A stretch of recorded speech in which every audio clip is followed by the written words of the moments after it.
I noticed that you spoke about the curriculum, Mm-hmm. and everybody may have to be retrained.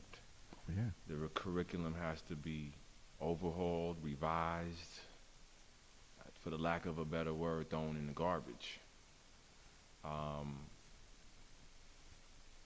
but kind of expound to me, Professor, on where the inspirations of your work are leading you right now. I know you have the two books. I want you to go into them. Yeah, well, one thing is I come before the community not theorizing Mm-hmm. what culture plays, the role that culture plays in our lives. I come as someone who has benefited from it. I am who I am because of the culture I realized about myself, about what I knew people that came before me had done.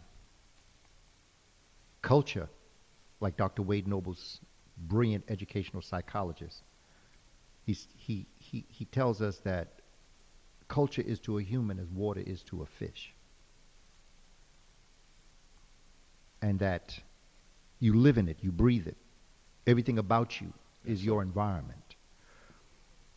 He talks about what happened if you took a freshwater fish and put the freshwater fish in a salt water. It would be like a fish out of water. Mm. And so when I look at us as a people and see how we are conducting ourselves, I'm not surprised. We are acting like fish out of water. Mm. We're acting like fish who have been taken from our natural environment and put in a surrounding that's not ours. Now, salt water is good for saltwater organisms. But if you freshwater, you got to be in freshwater. The same way if you took a saltwater organism and put it in freshwater. They are out of their element. And so I know that we talk about the idea of the crabs in the basket. Mm-hmm. That's one of our favorite stories. Yes, it is. But I often tell the story about those crabs. You know, the idea is that every time one crab gets to the top, one of the crabs pulls it down. I say, we're like crabs in a basket. But I also tell us, why don't you take that basket of crabs and return it back to the water? To their natural habitat. To their natural Why do you environment. have them in a barrel? That's right. Because actually what crabs do is that they stack themselves on each other so that the one on the top can eat. When the one on the top has eaten, dined sufficient, comes down and pushes the next group up so that the next one eats. And then comes down. In its own natural environment, the crab help each other. Mm-hmm. But now when you take them out of their natural environment and put them in an unnatural environment, it becomes natural for a natural entity to act unnatural in an unnatural environment. So I'm not surprised how we're acting. What I am saying is let us return back to our natural environment so that we'll start acting the way in which we acted when we were amongst our own doing the proper thing. And I think a lot of that comes from the disconnect of the elders Yeah. and the youth. Absolutely. And this is what we're trying to do now. Yeah. And you're very instrumental right now, brother, in getting us there. Brother, I've spent my life doing this. Mm-hmm, I can tell. You know, I've spent my life talking to the children in ways that possibly went out of my responsibilities in the classroom. Because, you know, like I used to have, you know, like I've taught every subject, I've taught every grade. In one of my experiences when I was teaching 8th grade social studies, Yes, sir. you know, which basically was U.S. history, you know, Revolutionary War and the Civil War, things like that. War of 1812. War of 1812, you know, European views. Yes. And so it was my responsibility to make sure that these children could pass that test. Mm-hmm. Okay? And, you know, South Central Bronx now. And he's In the 80s, am I correct? no, man, you're now you're talking about, this was like 2006, Oh, 2007. Okay. 2000, this was towards the end of my career. Okay. Okay, I was a Kappa Mm-hmm. up on 168th and 3rd Avenue, Charles R. Drew. Okay, for those Bronxites, you know what I'm talking about. And so they say, Brother KABA, this is boring. They would tell me that. This is boring.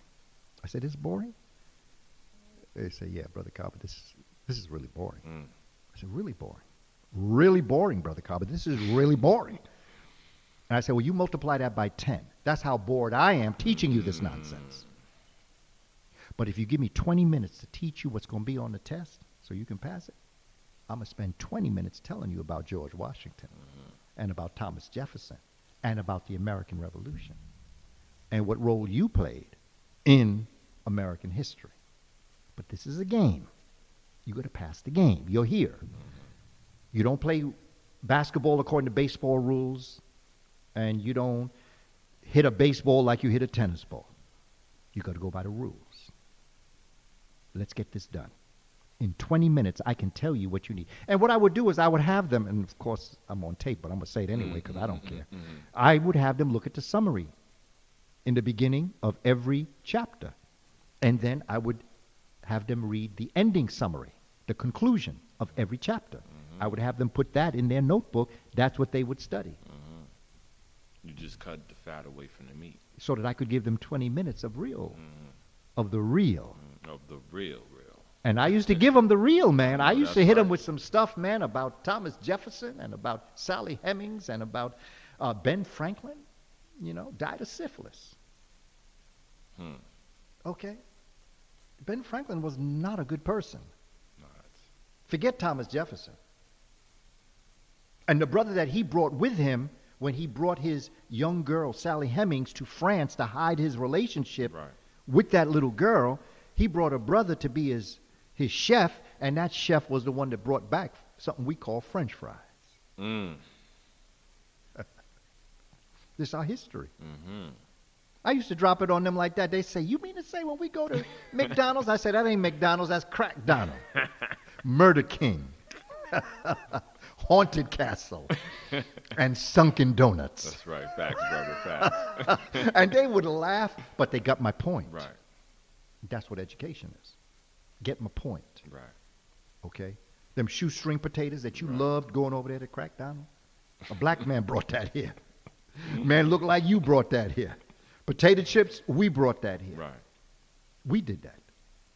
And so this relationship that I had with the children was one that was extremely real. I used to tell my, the young brothers, a third, sometimes to almost half of all the problems that happened in schools, particularly middle and high schools, happened because you took young brothers' hats off their heads. Hats are very important to young brothers. It's almost like their personality. True. Okay? And I used to tell them, I say, look, I don't care. You have your hat on in my class. You can keep your hat on. I said, but you see the principal, take it off.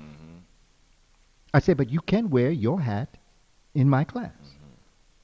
Why am I going to tell them not to do that when I know that half of the problem in this class is going to be if I take that hat from him, and then that brother's not going to listen to me. Just shut him down. So what's the purpose behind it? Now, of course, when people came in, which I don't remember it happening too often, but maybe the brother didn't see them come in and he had the hat on, of course, he was pulled out to the principal's office. But that was a lesson. I said, you see, you should have been on your guard. You should have been on your square to see them at the door. Yes, okay? So let that be a learning lesson to you. Sir. Now, you can come back in here and you can put that hat back on your head. But when you see, you better be on guard. If you're going to break rules, you better be on guard. You breaking rules. And those that are going to put you in jeopardy for breaking those rules. It's life. This is a lesson to be learned as you go out there. So that these were the relationships that were not part of the book, but were part of the code. And that relationship that I had with our young people was very real because they knew that I was being real with them. I'm sure those students, if they see you or they get in contact with you again, they do let you know they're very thankful for the way you showed them how to learn in that fashion. Brother Born Allah on Facebook, Instant Messenger. I've had folk contact me and say, because my name is KABA Hiawatha Kamene, so they don't know me by that name. Because, you're going back to 1979, 1981, when they were my kindergarten children, 5 years old. Wow. Now they're in their 40s. Okay? And they would say to me, I just saw Hidden Colors. There's a brother named KABA Hiawatha look just like you. Are you my kindergarten teacher Mm. at Harlem River Park Bridge School?